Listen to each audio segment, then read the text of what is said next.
I'm Lori Oppegard, Project Manager with Construction Engineers. The Grand Forks Public Library renovation was about 6,500 square feet.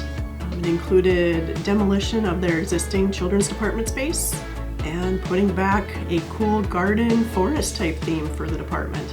The renovation of the space included new flooring, new lighting, and a lot of fun special features that we don't normally get to construct. So our CE team was able to build a 2-story treehouse that included a ramp and a slide, a corner bookcase, wave wall panels, and covering an existing column with a tree trunk type feature with the seating for benches.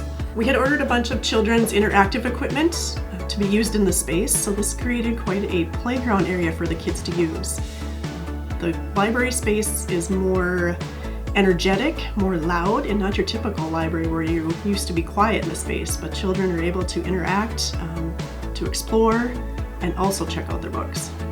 So beyond your typical renovation, we saw this project as building relationships. The library staff was more than welcoming to our crews and myself as we worked through their space for the last 4 months.